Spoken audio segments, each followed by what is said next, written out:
everybody, and welcome to the Burnett Work. Welcome to Positive Fandom. It's RM here, and tonight I'm here with Stubble McShave. Stubble, how are you today? Well, I'm pretty good. I was sick last week, but I'm feeling a lot better now. I still have a few throat issues, but I think we'll make it through. Excellent. I'm glad that you need time to heal, and I'm just glad that you're feeling better. It's great to see you, Stubble. And certainly, we are here to talk about season 2 of The Wheel of Time. This is such a treat. We've been talking about The Wheel of Time for so many years now, Stubble, and certainly about the books, about this incredible television series that's available on Prime. And we watched the first season, we reviewed it, and then we did a review show right here on the Burnett Work in Positive Fandom, looking at the Wheel of Time season 1. We had our thoughts and concerns and things that we loved about it. Now it's season 2, and it's just remarkable. I think one of the things, I mean, there's so much to talk about, but one of the things that I was going to say, and it is the same person who's doing the costumes, Isis Musadine is doing the costumes. I hope I'm not pronouncing her last name wrong, but Stubble, these costumes are unbelievable. Um, Yeah, I think a lot. I think there's even one scene in one of the episodes. We are going to be covering episodes 1, 2, and 3.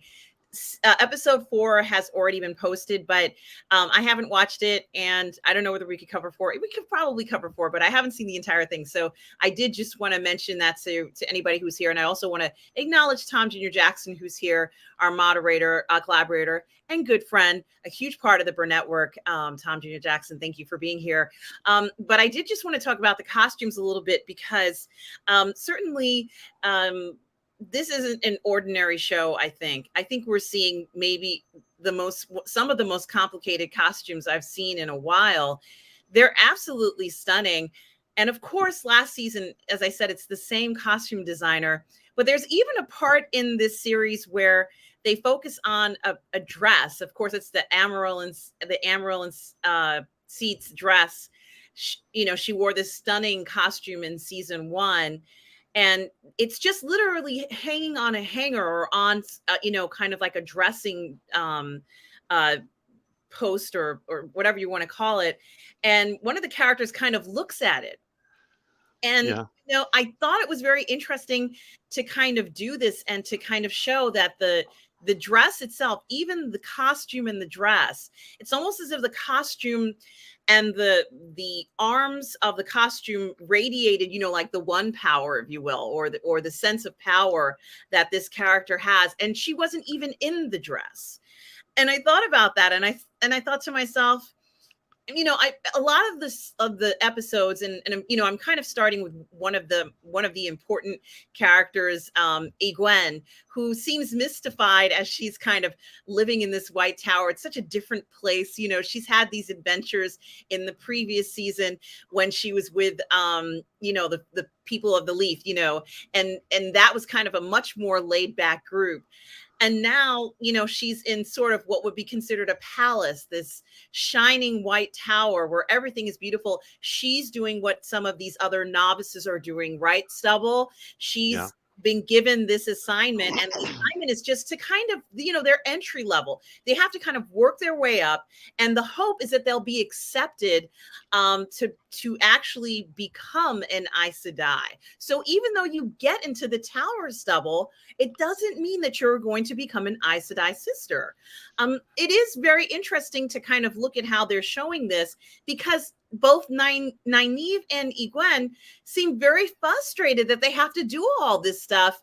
And I'm almost wondering, and I get it. I understand that they're like, why are we doing this? I don't feel like things are progressing anyway. And, we're washing a lot of dishes and scrubbing a lot of floors, and we're learning how to make clean water. But in the end, I don't feel like this is necessarily helping it. It's interesting that let's say up until this point, let's say up into episode 3, Egwene has not been able to channel the one power the way she would, although she and Nynaeve participated in that thing at the end of season 2, which you had mentioned is not in the book. But I do think it's very interesting that both of them appeared to be, at least for a little while, having difficulty summoning the one power.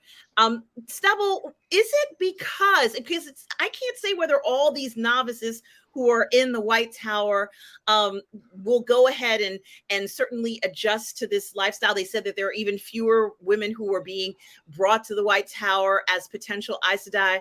But is it that their town in the Two Rivers, they just can't, I guess, adjust to this lifestyle in the tower? What do you make of it? Because after all, we keep hearing how Nynaeve is going to be this, she's the strongest, one power user in 1,000 years. And then Egwene, with her limitations, feels quite inadequate, not just because of Nynaeve, but just because she feels that this environment is not for her. She sees things that she's surprised by. And that, what do you think about their transition into the notion of them being novices? Because as far as I'm concerned, Stubble, they came here. I think that they kind of, I'm not going to say that they didn't want to come, but it feels like they had no choice to come. You remember the previous season when the Amyrlin Seat tells them the wheel has, its destiny for you and you can't escape that. What do you think about what we're seeing of the two ladies just even being novices in the Tower of Stubble? Yeah, that was a lot of stuff at once. I'm so sorry. I have to break it down a little bit. But okay. Sorry. No. If we start with the clothes, I think there's some shifting in personnel for who makes the costumes, but a lot of overlap, and they are pretty. I think they are good. And when it comes to novices and working, work brings, builds character and all of that, and you have to start from the bottom and work your way up. And Nynaeve has a block because she's afraid of the power. So they don't really. She don't really know how to channel. She doesn't really dare to channel because she's afraid of it, and therefore she's put up a block. And Egwene, she's an A student compared to all the others, but Nynaeve are even better in their eyes, more capable. So you see that she has a lot of jealousy towards her, and gets called out for that in the second episode. Yeah, absolutely. And of course, the shot is, of course, Nynaeve Egwene, and a new character that we get introduced to, who's, I guess, the heir of, I think it's Andor, the heir of Andor. At least not the Star Wars Andor. Yes, not the Star Wars Andor. This lady is the heir of Andor, and it is different from Star Wars. Apparently, she is someone incredibly special. Her name is Elaine Trakand, and she already is incredibly powerful from what they're saying. And there's great expectations for her because of where she comes from. And I personally don't know much about her, but she rolls in, and she rolls into this White Tower, almost foolishly assuming that she was going to be placed not in the same area as the other novices. And I thought that was very interesting. She's already set herself apart from all the other novices, Stubble. She already feels that she's different from these other women, even though everybody is saying that Nynaeve is the most powerful, one power user in 1,000 years. Elaine has, also, I guess, maybe quite distinguished, and feels, that that's not necessarily anything she even has to talk about, in a sense. But she is the one who tells Egwene that, hey, the way you're sounding about Nynaeve, it sounds like you have this envy for her ability. So it is funny that she wants to connect with someone. She seems to have the strong desire to pair with another person. And I think it's interesting because when we're looking at, let's say the future of Nynaeve, who's, such an important character in the series, what I think is interesting is everybody, as Maureen predicted, wants a piece of Nynaeve. Yeah. And Liandrin is no exception. She's a very talented Red Aja Sedai, of course. And she wants to accelerate. And I would say, I personally think it's acceleration, but it might be her gut feeling, especially after being a person who has gone out and has had to encounter false dragons all the time. So, like her day-to-day job, along with many of the other Aes Sedai, but her day-to-day job, like Moiraine, is to find these individuals. But then it's almost as if she feels like it's all the weight of it's on her shoulders. Is Liandrin taking too much on her shoulders? And do you think she has an unnatural interest in wanting to make Nynaeve the most powerful one force user pretty much in the entire world? What do you think? Yeah. When it comes to Liandrin, she is very much more developed than what she is in the books. In the books, she's a one note character, more or less a side character that's not really at the forefront. And they have used both her and Alana to represent, because in the books there's a lot of Aes Sedai that they encounter, and instead of having all those Aes Sedai, they have replaced them with two extremes. One who is really against men and one who is very much for men, and they have totally different philosophies of how to use the power, how to live your life, and everything. And they've really given Liandrin a more substantial backstory, even if it's completely different. And they aged up the characters as well a bit, as we see later on. And when it comes to Elayne, I think the actress is Kiara Coveney or something like that. I think she really nails Elayne. And in the book series, Elayne further on, drinks a lot of wine and dances around on tables a bit. I exaggerate a bit for effect, but yeah. But here instead they have make her brew, her own spirits, her own liquor, and that's a form of foreshadowing of what's coming later as well for her character about making stuff. But I think Kiara Coveney was a really good actress to portray Elayne, and I think she nailed the character perfectly. Mm-hmm. And she is an intriguing character so far, and of course, everyone watching this and who's here tonight knows that the series is still on. We're about 4 episodes in. Stubble and I will be reviewing episodes 1 through 3.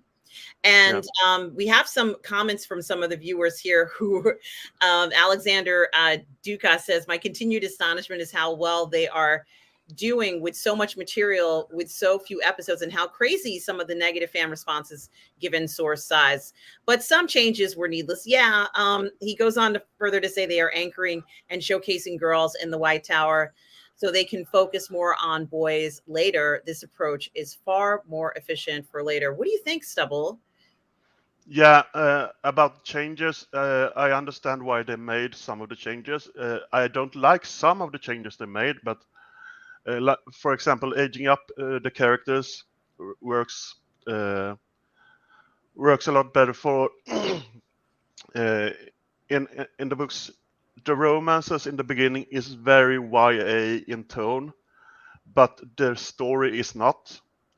So when they age up the characters, it's instead of having a flirt, they have a relationship, and so I think that works and raises the stakes for that as well. And I think they have depicted the girls in the tower pretty good. I want to make them. I want to that they shift the focus a bit more towards the boys in the series as well, because I think they have gotten too little screen time so far. But I think what they've done with the girls, I think, is pretty good. Certainly. And Alexander goes on to say the cleansing dirty water exercise will come in handy later. I'm sure it would. They really have me guessing on where they are consolidating, altering, or reordering it. And we knew that there was going to be this reordering and consolidating for a book that has so much information in it. And, going into a series, it wasn't going to be, they couldn't fit everything in it. Canadian Spring says the actresses are killing it. And also loves Leandrin. Yes, that's great. And Laura Todd says he hasn't watched it, but just saying hello. Something, Stubble, I think as well, as we're going on with this, it is very interesting that last season, Moiraine seemed to have her one power ability taken away from her. And it's what I found kind of ironic was that we also witnessed some of the Aes Sedais taking the one power away from a false prophet. And so, it seemed quite ironic that this would happen to Moiraine, and she is just seems so altered by this, Stubble. And of course, these other Aes Sedai. Now, I don't know where they are. I do know where they are, but Lan and Moiraine are staying outside of the tower because, as you know, Moiraine is banned from exiled from going to the White Tower.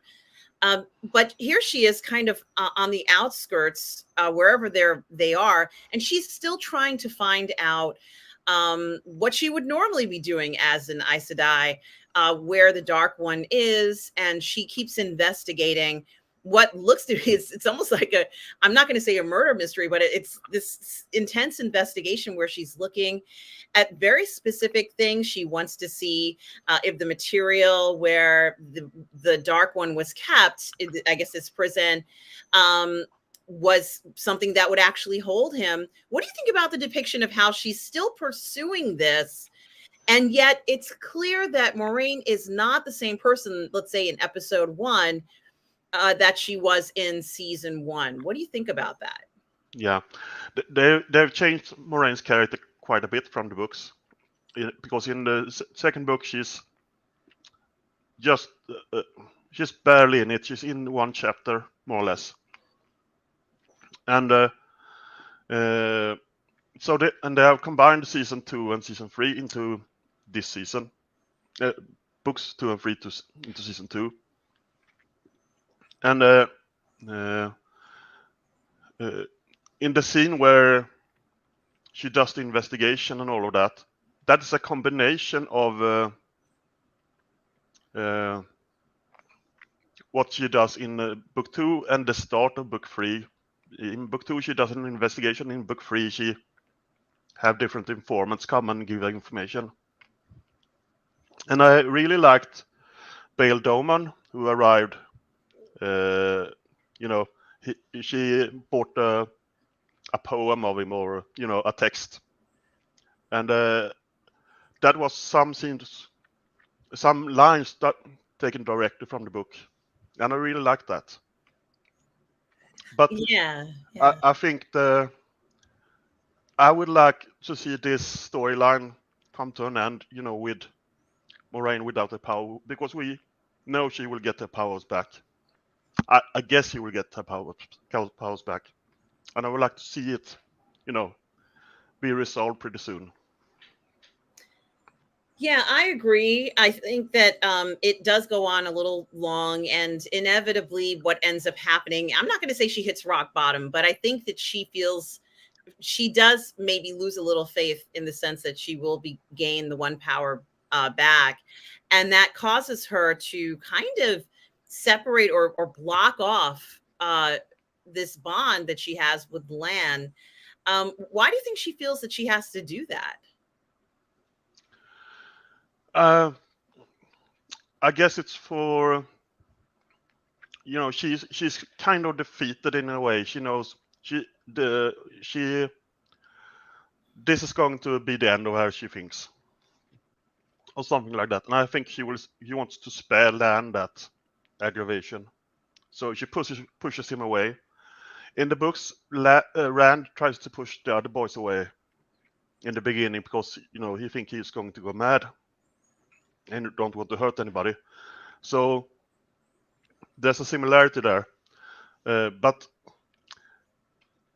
I think that I want to see it resolved pretty soon in this season, because I think it's gone on a little bit too long, and it's more or less treading water, that storyline. So I want it to be resolved. Yeah, I think it does need to kind of move on, and certainly there's a lot more to tell in this story. That's for sure. So she's going through this issue, and once I think it's these two sisters who realize that, or at least they figured it out just through simple deductive reasoning, that the Dark One seems to be seeking out Moiraine. And I thought that was very interesting that they could sense, I would expect the warder to have this connection with Moiraine. And I don't know whether Lan knows. He must know all of the details. But I found it very interesting that these other two ladies, who are also Aes Sedai, is that correct, Stubble? Yeah, they have combined 3 Aes Sedai into 2 Aes Sedai. So because they have combined Vandene and Adeleas into Verin and Adeleas. Verin is a separate character and a fan favorite character. And what was the question? The question is, why is it that, Lan, who's bonded with her, I don't know whether he knows all the details about the fact that the Dark One seems to be, seeking her out, so to speak. Why were the sisters able to figure out that she found the dragon? Well, I'm not really sure what with the show, really. I think that they found her because they followed Bail Doman, who had the poem that he sold to her, and that's maybe how they found her. Because he was followed by them. You learned that in their conversation. So I think it was that they tracked them there and saw them, and then they were attacked later on. That's my guess. Yeah, and it is probably the correct answer, because certainly, we see a situation where the other Aes Sedai are telling her that we have books for you. We have these books and materials that you might need as you're continuing on and finding out what's going on. And Moiraine she almost wants to kill one of them when she finds out that they know that she's found the dragon. Why is Moiraine so defensive against the sisters? Isn't she supposed to trust them? I mean, what's going on here? Well, most sisters would see the dragon as a threat. So, and she sees him as, he must be there to face the evil at the end. So she has known about the dragon for decades, and have never dared to speak about it to anyone, because they might just as well, gentle him before he has an opportunity to fight later on. But when Verin says that she supports Moiraine in this, then she's, eases off on the whole thing. So, but so she hasn't revealed it to really any Aes Sedai except for the Amyrlin, she already knew. Yeah, and Canadian Spring goes on to say they're members of the Brown Aja, known for their research and knowledge. Thank you, Canadian Spring. Glad you're here, and thank you so much for mentioning that. We do appreciate it.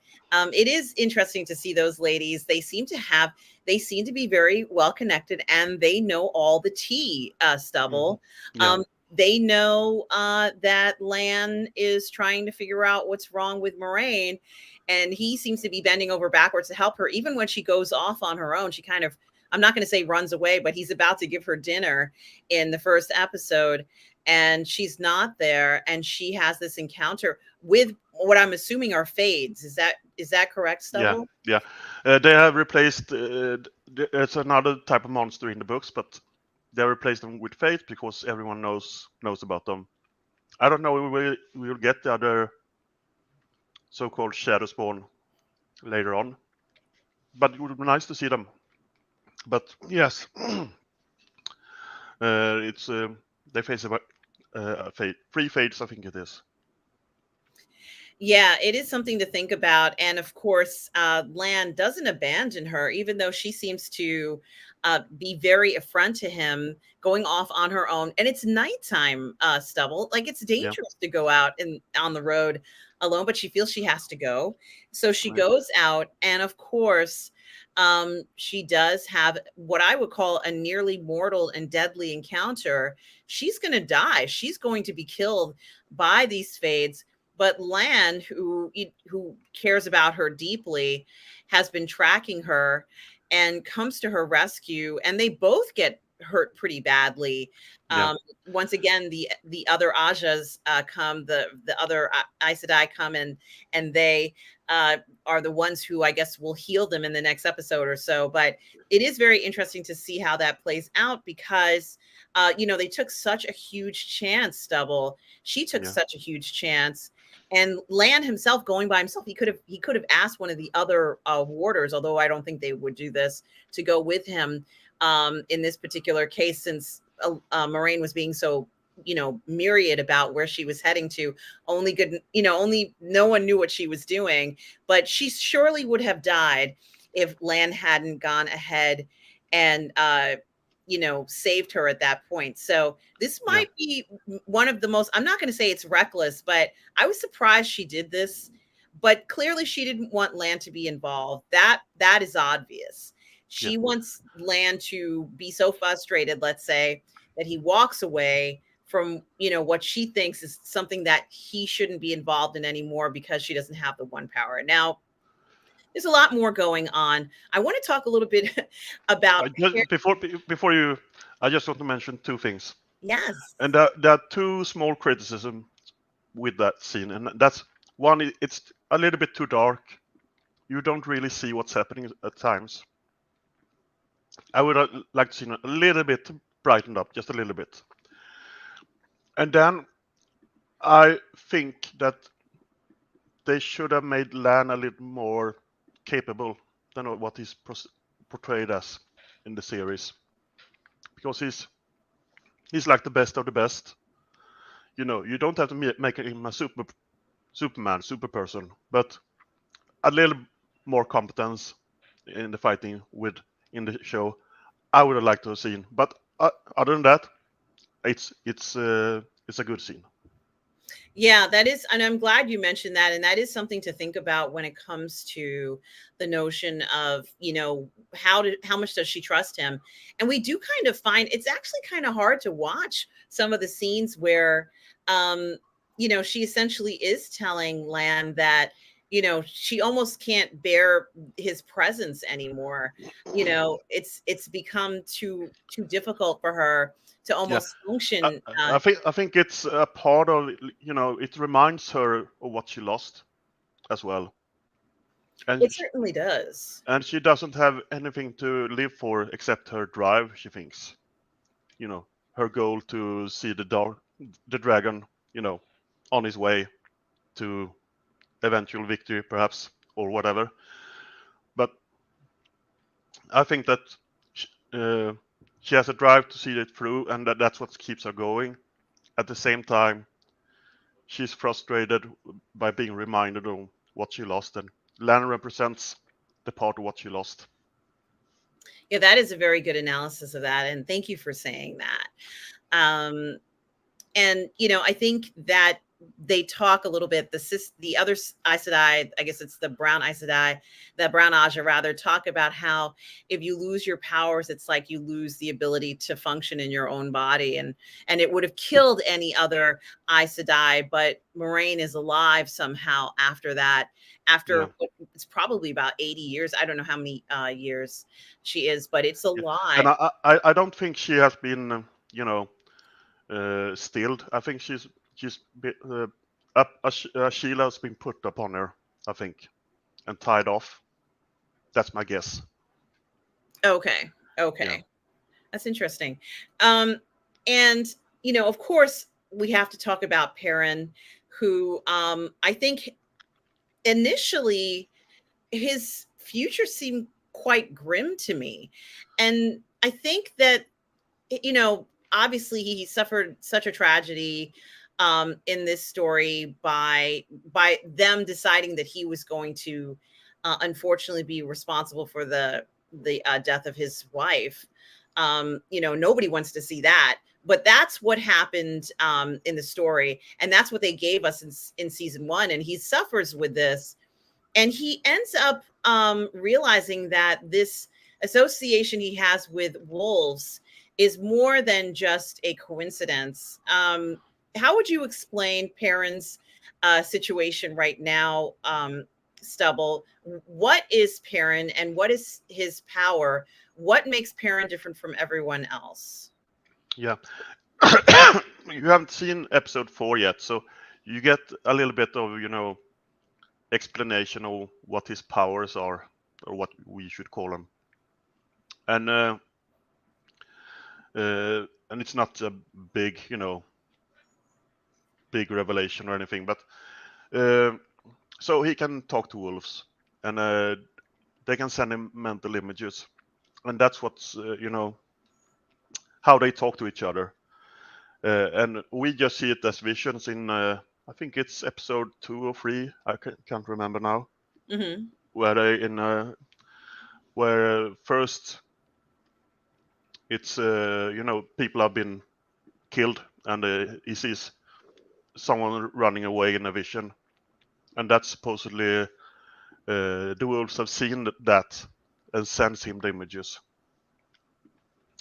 And yes, this is later on, I guess, this picture, and that hasn't been in the show yet, right? I don't know. I'm just showing it may not have been in the show yet, but it is what he looks like, let's say, as of right now, though he's maybe a little bit more bloody, but he does look like this in episodes 1 through 3. Yeah. Yes. Yes, go ahead. No, what were you going to say? I think it is interesting that his future feels, I don't know what's going to happen to Perrin, but his future and what he's doing feels very different than season 1, where he just seems so lost and scared and didn't know what his future was going to be. He feels much more powerful and grounded, and he's a much more interesting character in this season than in season 1, Stubble. I mean, he's just shining. It's like a breakthrough, and he has this sense of purpose, but his life that he's living with many of these other men, this group that he's with, it's terrifying, Stubble. They're witnessing some of the most horrific things ever. And he has these abilities, which we do see in, I hope I'm not jumping too far ahead. I don't think I am, where he can see things that have happened, but also his thoughts and things that have happened in his life are shared among the pack, if I'm saying that correctly. Yeah. And I love the imagery that they're showing us here. But I also think that sometimes it can be just a little confusing in the sense of that was something from the past. He can't predict the future, but he can see things that have happened in the past. So when he's in a bind or trying to figure out what happened, because there's essentially a group of them. I guess they're trying to hunt down. Who are they trying to hunt down, Stubble? Yes, there was a lot of things. I'll start with the Perrin in season 1. They had this thing where he killed his wife, more or less to put a pause on his on his development, because they didn't have time to really flesh out his story in season 1. They were laying the groundwork for how White Tower worked and all of that. So his story kicks off more or less in season 2. And those they are searching for, those are the guys who, Padan Fain, the guy who took the box with the horn in the end of season 1. They are following him to get that back. So that's their mission. So they're following him, and they witness things that's happened along the way. There's a village where people have been killed, and there's a fade that's nailed to a door. And then he goes into a house where he sees visions of what happened. And I'm a little confused about that, because that's more or less a scene that Rand has in the books, more or less. But it's played as if the wolves saw it. So I don't really know how that works in the show. There was like an attack and people screamed and that whole thing. So I don't really know how that works there. I guess maybe we'll learn that eventually later on in the season. Was it anything else you were wondering about? No, that is primarily what I was thinking. And it is something to think about. Alexander Dukas has some comments about some of the things that he felt, may not have been great choices, retconning Theron and co motivation, and altering aristocratic state of House of Domadred, which I'm assuming is Moiraine's house, right? And turning a 4-year lesbian bestie exes Suin and Moiraine into From Here to Lesternity. They wanted to dramatize it. Alexander. Yeah, I think it also was a shortcut to getting how important the issue of finding the dragon was for them. They were willing to give up their relationship in order to pursue finding. So instead of explaining that for however long, they took a shortcut. There's some precedent for it in the prequel. So that doesn't bother me as much. Mm-hmm. And it's something to think about. I also want to thank Tom, our moderator, collaborator here, and part of the Burr Network family. Tom Jr. Jackson has his own YouTube channel, guys. So please take a moment out and do subscribe to Tom's channel. He's got tons of reviews on there. You really do want to check it out. Tom, is there a member call tomorrow? I thought Robert might have said there is one. Guys, you can become a PGS member for only 99 cents a month, guys. So please do check that out. And then you can join our member only calls where you get to speak to Robert. So that is something to think about, everybody. And Tom, if you answer that question, let me know. From what I hear, yes. So guys, there is a member only call tomorrow, Saturday. I think Robert said he wanted to do it because the previous Saturday he lost power and he was not able to do the stream properly. So we should be having one tomorrow, guys, just so you know. Alexander says 14 core books, around 800 pages each, 1.5 size prequel, and then 3 to 5 aftermarket appendical encyclopedia add-ons, adding another 400 to 800 pages each. The Dead Sea Scrolls, plus, yeah, it's a lot of material. I agree. Yeah, if you look at the Lord of the Rings, just those 3 books or that book, depending on how you watch it, the Wheel of Time is 10 times bigger, just both in page count, in culture-wise, in story-wise. So it's it's a much bigger undertaking to adapt something like that. Absolutely. Alexander Dukas goes on to say Moiraine's trying to free up land to live his life. We were never equals.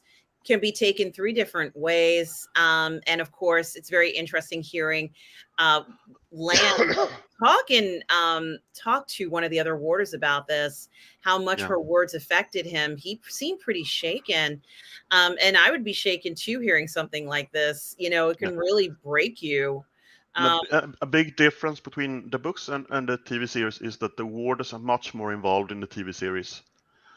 There was, a scene in the tower when they were discussing if Nynaeve would enter the Arches or not, and the warders were there to argue the case.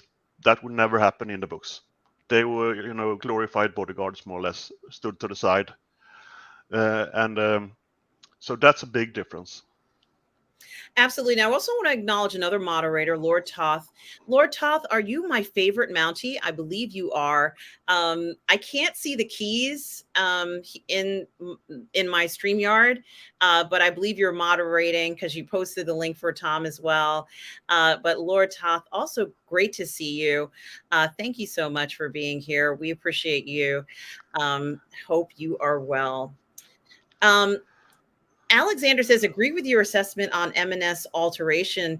Them turning LT and companions attempt to seal the bore into a vanity project as opposed to desperate move was unbelievable. Well, wow. Yes, you are a Mountie. That's what I thought. I just want to make sure it was you. I couldn't tell from the from that particular post. And it is good to see you. You know something, Stubble?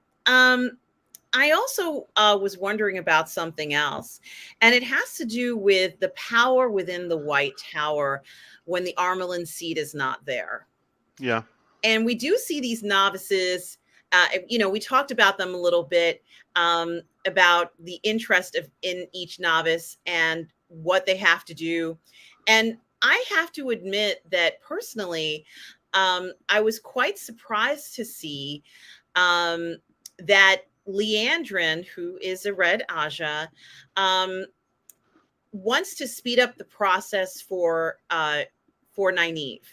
And I touched on this just a little bit, but something pretty significant happens in episodes 1 to 3 of what happens with Nynaeve. Now, Nynaeve is really resisting this entire tower becoming an accepted, even though she had the pep talk with Siuan, and Siuan pretty much said, this is the wheel cares not of what you're talking about. I don't know why it's showing that scene. Should show another picture. The wheel cares not about what your dreams and desires are from last season. She was very clear to both Nynaeve and Egwene that their futures are forever altered because of their ability to use the one power. And of course, what's interesting is that they seem to have a little trouble in the utilization of the one power, and it's okay, like they can learn. There's even a scene where Liandrin takes Nynaeve to see a healer or a lady who works as a healer, and notices that not only does she use the one power, but she also uses potions and things like that. And it seems to affect Nynaeve in a positive way. It's not a surprise. She's a wisdom for her village, and she takes care of everybody. And it's actually her desire to go back. I think that's something that's not ever going to leave her. But was Liandrin too aggressive towards Nynaeve? And would this have happened if Moiraine was still in the tower? Well, Liandrin seems to have her own. You haven't seen episode 4 yet, so Liandrin seems to have her own, reasons for what she's doing, and she sees Nynaeve as a means to an end in some way, and she would like to see her join the Red Aja and join their ranks, and she argues for that a bit in the show, and she's very. The character is very, aggressive and talkative in her interaction with all the characters in the show. And in the books, she's a very different character. She's a very, she has a goal and she goes for it, more or less. Here she's a, much more talkative, interactive person. Uh, so what was I don't know if I answered your question or not. Well, just that, do you think she was too aggressive? And if Moiraine was in the White Tower, of course, Moiraine is banned from the White Tower. Yeah. Would this be happening if Moiraine was still in town, so to speak? If Moiraine was there, she would probably have been guiding her a lot more, and called Liandrin. She called Liandrin in season 1. That she knew about the man in the North Harbor thing, and we in this season we get to learn what that person was, and it seemed like it was her aging son, and they include those things to understand why Aes Sedai don't marry and form a relationship and have kids, because they outlive their kids, and it's not a pleasant thing. Well, I thought it was interesting that Moiraine was aware that Liandrin had a man she cared about, but quite ironic that Nynaeve followed her because she saw her take that red powder. Yeah. And she says that, I thought you were going to kill this man. I Yeah. thought you were going to assassinate him. And, she's giving, Liandrin is furious that Yeah. Nynaeve has seen this. And I'm going to talk a little bit more about and come back to Nynaeve. Well, maybe I could just say it now. Despite their tension and incredibly emotional confrontations, we do see Liandrin, who is not allowed to train novices, is not allowed to do a lot of things, somehow manages to finagle things. So Nynaeve has to go through the arches. Now, these arches are incredibly significant because it's like this test for a novice to become an accepted, meaning that they would become an Aes Sedai. I don't know that much about every single novice. They talked about how you'll have a number of attempts, and if you don't finish it, you can't stay in the tower. Were you surprised when Nynaeve went in and it appeared as if she wasn't coming out? Yes, the third try, you mean? Yes. Yes. Well, just to draw comparisons to the books, in the books there was kind of that thing, but she, it was the doorway disappeared for maybe just a few seconds, then she channeled to get it back. Now it was, a day later or something like that, or half a day later. So that was a bit different. And but she lived not a lifetime, but maybe 5 or 10 years in that other world, and had a family and kids and everything. And then she got back and lost the kid she was holding, and it must have been really traumatizing if you have really lived for like 4, 5, 6 years and have that happen to you, and you experience that as real. It would be very disturbing. It was disturbing to watch, and I wondered because it looked as if while she was in the arch, I guess the third arch, seems like she had reunited. She, in the scenario of the third arch, she decides to leave the White Tower and then runs into Lan, where they reconcile. And of course, as you mentioned already, Stubble, she ends up having a family, but then they're attacked several years later. But while she meets Lan, it looks like an arch appears, and she turns for a second, but she doesn't see it. That was the original test, because first there was, she missed the arch, or I don't remember, but it was, she failed the test and was sent out to the tower, but she didn't.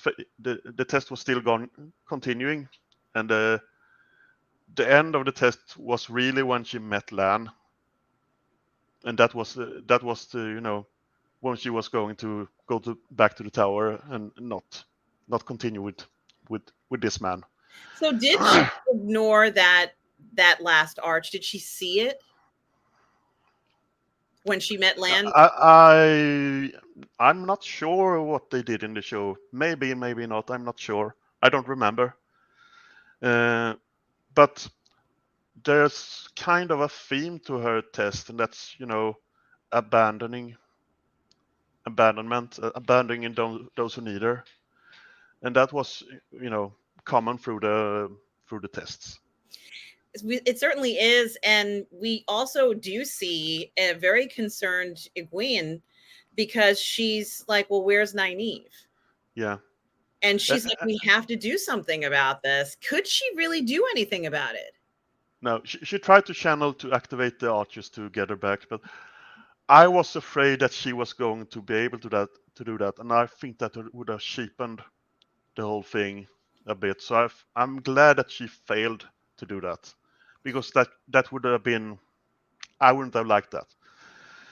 Maybe other people would have liked that, but I wouldn't have liked that. And so then Nynaeve came back through the arches on her own volition. She recreated the exit.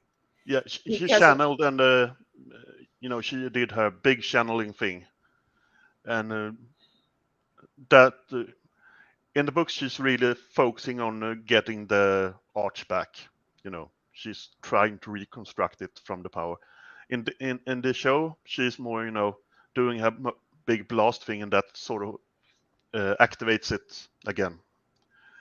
So yeah, that's how it is in the show. Okay, I just wanted to clarify that, because it could be a little confusing, if you're to look at I think it would be, they should have made it more clear what was happening. And Canadian Spring says, I think they're setting up Liandrin as the head of the Red Ajah. Yeah, maybe. I don't know who is actually the head of the Red Ajah, but I think Liandrin would take whatever she could get. And, it is very interesting. And I have some other, I'm not nearly finished with my questions for you, Stubble. Is Liandrin being set up as head of the Red Ajah? I don't know how much I dare to tell you. Let's say I don't think so. Okay. Yes. All right, fair enough. After you see episode 4, I think you'll agree with me, perhaps. Okay. Yes. And guys, we will be reviewing episode 4 the next time we meet. Now, of course, I have to talk about the Dragon Reborn. Rand al'Thor, who... Before we leave the girls, just one thing. Yes. There was this scene where they were channeling in the kitchen. Yes. And purified the water and everything. And I think just that scene was very, very well constructed, because it gave both character. It explains the magic system to some degree. And then there was some foreshadowing for what happens in book 9. I won't say any more than that. And I think they just, 3 or 4 minute scene, and that was really good, writing to get all those things in one scene. That was the only thing. That is good to know. Yeah. And I'm glad you shared that. So, let's talk about Rand al'Thor for a moment. He went off on his own at the end of season 1. I wondered where on earth he was going. We do find him. I wrote down the name at Fairgate in Carhane. The Foregate. Yeah. Yeah. And he's there, and it looks like he's caring, and I could be wrong. He's at, looks like a hospital, but incidentally, as he's caring for these people at the hospital, and I'm sure he does other work, but incidentally at this place is the false dragon. Stubble, what is he doing there? Yes. Just to start with, just to compare books to show a little bit. In the books, he's traveling more or less like Perrin does in the show. So they have changed that to he's trying to he has hid from the world. And he knows he's going to go mad, so he's checking out how that's like, so to speak. But also he wants to meet Logain to learn the channeling thing. And the reason you get in episode 4, you get kind of an explanation why Logain is there. He should be in the tower, being looked over by Aes Sedai. Yes. But there was someone who manipulated things, so he ended up in Cairhien. Oh, okay. Okay, Yeah. I see. And I had wondered about that because the Logain is convinced that Rand has sought him out. Yes. And that's one thing that they changed as well, because I'm going on about changes, but it's just a way to explain. In the books, men can't see that other men can channel. Women can see that other women can channel. They flip this so that women can't see that women can channel, but men can see that men can channel. Or there's an unreliable narrator. And the unreliable narrator can be Logain in this case, because he may think that he saw the glow about someone who could channel, but it might just as well be that they can see the glow around people that are ta'veren. So I don't know where they're going with this, but he saw Rand when he was led through the streets in Tar Valon in the show. In the books, it was Caemlyn. But anyway, he saw him, and that was when he started laughing, because he saw, oh, this person will cause much more damage in the world than I ever did, or something like that. So he recognizes him and knows that he knows that he wants to talk to him. And he Rand almost kills a guy to get that position. That was a bit strange for me, but he was an asshole, so he had it coming, but maybe it was a bit much. Yeah, and I don't really see Rand that way, although maybe he will be that character, but I don't see him that type of character yet. I think he's very sensitive. He almost looks incredibly hurt, knowing that, or at least, or his perception of things is that his future is set in stone, and what he represents, he is very concerned about. And I think it is interesting to show how concerned he is about all of this. He seems quite lost. Although he seems to have hooked up with this chick. Yeah. I don't know who she is. But they seem to be pretty tight. And this entire, foray of his into caring for others is going to take a much more twisted turn, I think. We even see a few instances where it seems like the dark power does almost possess him a little bit. Is that happening to him? And do you think he has any control over that? At least from what we can see. Well, he has problem with control. That's obvious, but it's not maybe as obvious to you. But to me, it's very obvious that he's manipulated by someone. Oh. Yeah. Okay. And I will just mention about the hospice, the mental institution. He knows this. He meets this old man in the beginning who's is afraid of him and all of that, and he talks about sword forms. And he wants to become a sword master or something like that. So in the books, Rand has already trained and learned a lot about a sword.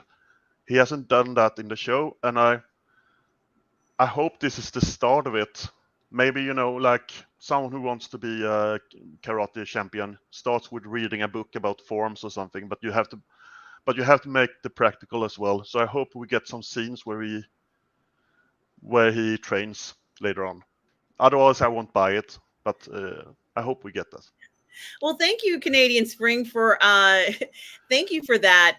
Saying RM, so many of your questions are answered in episode 4. Absolutely. I also want to hear what Stubble thinks as well, and you guys, about how the series is progressing. Whether you like the way the characters are portrayed, whether this story makes sense or not. Are the costumes as spectacular? Do you guys think the costumes are as spectacular as I think they are? I think that the costumes contribute quite a lot to this story.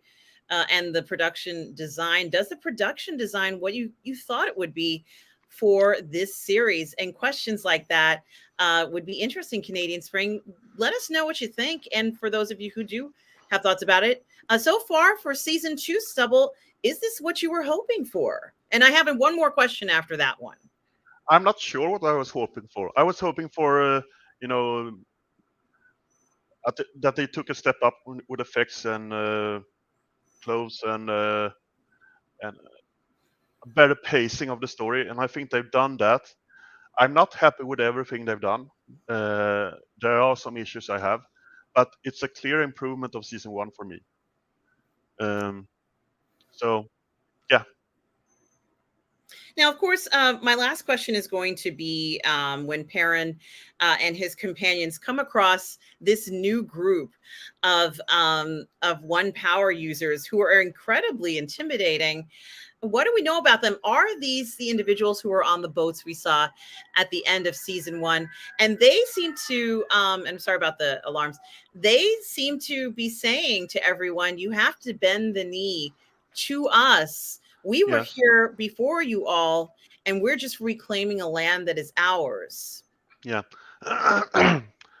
Well, let's make a metaphor or compare it to our world. Imagine that someone like Julius Caesar conquered all of Europe and parts of Asia, and then he had his children sail over to America, which was unknown, and they conquered the whole continent for 800 years. While after they sailed away, Julius Caesar and the emperor and the whole empire crumbled and became new nations. So those who have been away they fought for 800 years to conquer the whole continent, and the last 50 years they have prepared the army to reclaim their lost land. So it's a return. It's the descendants of an ancient empire that wants to reclaim their land. So that's how you can see it, more or less. Maybe I wasn't too clear there, but No, I understand what you're saying, and of course, the one of the characters or one of the main characters in the scene is a character by the name of Lady Suroth, yes, and she, although I don't know whether she also has the one power, she has some very powerful one power users in her yes, party who are just taking over lands with incredible force. Stubble, um and it was interesting that some of the characters have this something over their more or mouth. less a pacifier or something like that. Yeah, Yeah, it is. It looks exactly like a pacifier. It's certainly something that it seems like they don't have any freedom themselves, no, and they have to just follow what Lady Suroth is and I says to do, and they are doing that. Like she's giving them commands and yes, wrecking havoc on the people there in these lands who don't want to take they don't want to bend the knee to this lady. They don't even know who she is. But they're being put in a difficult position because they are witnessing the aggressiveness of this leader. Why is this happening now, Stubble, in the story? Well, I don't know how much I can tell you, you know, spoilers and stuff, but we'll learn a lot about it in episode 5, I think, with the title of that episode. But let's just say that what you want to control what you fear, and when you control something, you put it in chains, and so it's a form of form of slavery, more or less. And the pacifier is not in the books, but it's a visual medium, so it symbolizes, they have no right to speak. They just do what they're ordered, and they're trained from young age to more or less be slaves under the regime, and much worse slavery than what we think is slavery, because their minds, they can't think for, they don't have the right to an independent mind, really.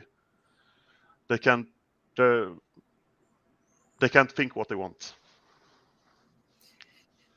Well, it's terrifying to see anybody with something like that, pretty much over their it's terrifying.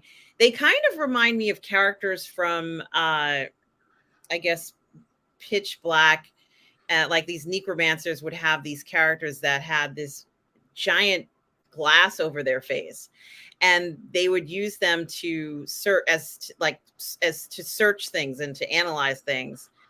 And their minds weren't their own anymore. They were just used. It's like a humanoid creature, but they were used to find things, and that's all they did. They didn't have any of their own thoughts or anything like that. But it is kind of hard to see that. Yeah. And you saw the young girl who went among the people and pointed at women. Yes, what was that about? Oh, she could tell who had the one power. Right. Okay. I figured it out. Yeah.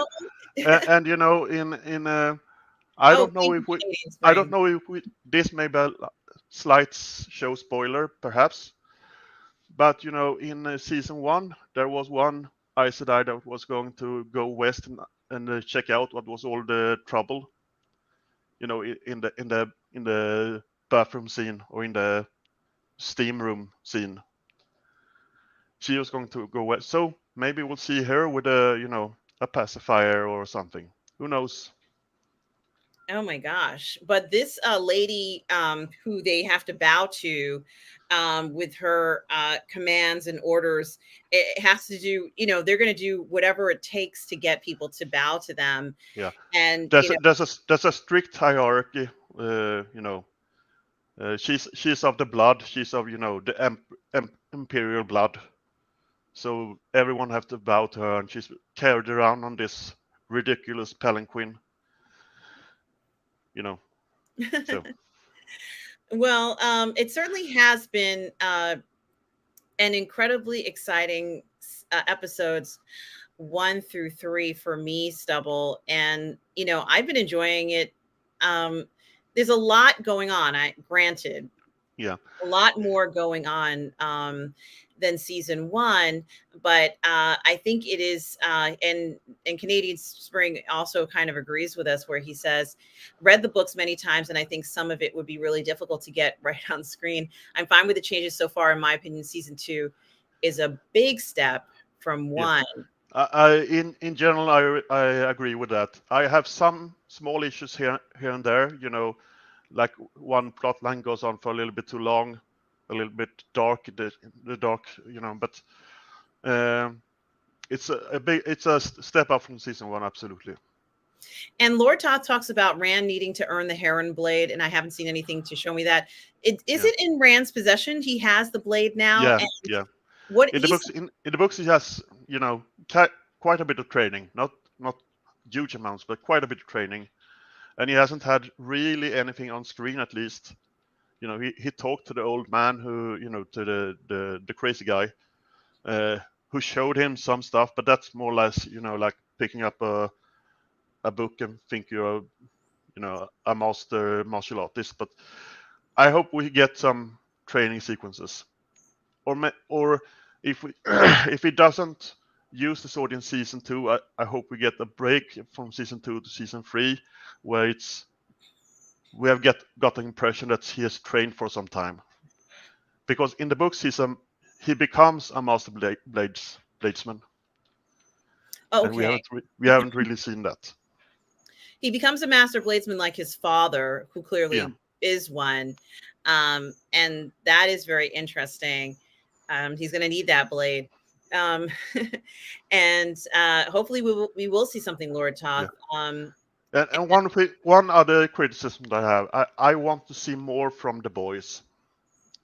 I think we have a little, you need the things in the tower, to establish how that works and that plot line. But I hope the second half of the season focuses more on Rand, Perrin, and Matt a little bit more, because they have been shortchanged a little bit so far. Yeah, I have to agree with you. It does feel like they've been shortchanged, and I think going forward, it does need to shift. I think they spent a little too much time on Moraine and Lan, and they could have cut that in half. But she's the big star. She needs to have a substantial amount of screen time. So I get it's internal politics. Yeah, it is certainly that way. Another thing that I was going to say is, I don't know what's going to happen with, I would say, Liandrin and Nynaeve, but the new girl who's there, she seems to want to, I guess, form a bond or make an allegiance with someone there. And Liandrin was very frank to Egwene, about the fact that the person who sometimes ends up in charge isn't necessarily the strongest person. Yeah. I thought that was also something that Egwene needs to consider, because that is the truth. It's not always the strongest person who survives and is there in the end. So it's smarts and luck and everything in between. Absolutely. So I have a lot of hope for Egwene, regardless of how strong she is or isn't. I think it's completely irrelevant. She's in a good position because she's a novice and she's in the building. So she's, she's being considered. We don't know what's going to happen to all the other novices. Because there's so few that are being brought over. It is something to think about. I think it's going to be fun to see episode 4 coming up, which we will review 4 and 5, I guess, in the next. I've already seen episode 4, but you haven't seen, at least not the whole episode yet. So we'll pick that up next time, I guess. Absolutely. Sybil, was there anything else you'd like to say about episodes 1 through 3 of The Wheel of Time? Just that there's a lot of detail that maybe you don't notice the first time, especially if you're a book reader. There are a lot of Easter eggs here and there that you can pick up on. And it would be interesting to hear how a non-book reader, thinks the show is. Because, I'm in my world. I'm in my... I view it from my perspective. And I would like to, just to know how an ordinary person thinks about it. Absolutely. I'm kind of a semi-reader, like I have the audiobooks and I listen to them over and over and over again. So, I think it's interesting to see what's going to happen. I am not up to book 3. So how far along are you? Only 2, the second book. Have you finished book 2? No. Just one thing I should mention. A fan favorite got killed by the Seanchan. Uno, the guy with one eye, with the eye patch, and he's a fan favorite.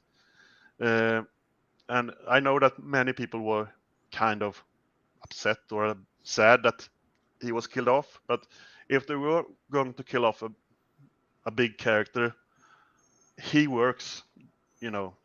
He doesn't have a huge influence on the rest of the book series or television series. So I understand why they picked him, and I'll just say that I would say that it's a 20% chance that we'll see him again this season. I'll leave it at that. All right, I like these predictions. I'm excited for what's to come, and certainly I'm gonna, as soon as we get off this stream, I'm gonna watch episode 4 and eagerly await episode 5 next week. But And I must say, as a book reader, I need to watch the episode at least 2 times. If I just watch it the first time, I just notice the changes and what's happened, and the second time I can watch it for what it is and not for what it isn't. So absolutely, Stubble. I want to thank you for joining me for this Wheel of Time season 2 episodes 1, 2, and 3 review that we did here of this incredible series. I think, regardless, it has been an incredible improvement over season 1, as we said, but it's becoming so intriguing, and I love what they're doing, and I'm excited for more episodes. Stubble, where can people find you? well, I'm mostly on Twitter. It's at TOMP115. I have no YouTube presence other than here. Well, you guys can always reach out to Stubble either on Positive Fandom or on the Burn Network. You can find me either on Positive Fandom or the Burn Network. I want to thank our moderators, Tom Jr. Jackson, as well as Lord Toth, my favorite Mountie. And we are all good people, Tom Jr. Jackson. Thank you, everybody who showed up for the review today. Yeah. It was great to And talk about. Yes. I saw Darth Plato have pronounced Celine. So I pronounced Celine. I don't know if that was something. And for those who have read the books, it could be interesting just to Google the word Celine and see what's come up, and you'll see some connections to our world. Absolutely. And thank you, everyone who has given your thoughts and concerns about the show, what you liked, what you disliked. It's great to hear the community talk about different things about this incredible adaptation, which I think is astounding. You are lucky when something like this gets made. And I'm cherishing pretty much every time we get an episode and they're talking about more seasons or more stories to adapt. It's a win. And it's not going to be perfect, I think, at this point because of the complications in the book. I think it might be difficult to pull it off in live action. I've mentioned this earlier, but the reason that they combined books 2 and 3 for season 2, it has a very similar plot structure. So if they did 2 seasons after one another, it would feel very repetitive in this medium, I think. So Absolutely. Yeah. Well, thank you, Stubble. It's such a pleasure having you here and talking about the series. Stubble and I will be back to review episodes 4 and 5. I want to thank everybody who's here. Thank you for your comments and concerns and answering questions and everything and anything that has to do with Wheel of Time. And guys, remember, as we're wrapping up this episode, just remember, no matter where you are in the galaxy, always remember to please be kind. Take care, everybody.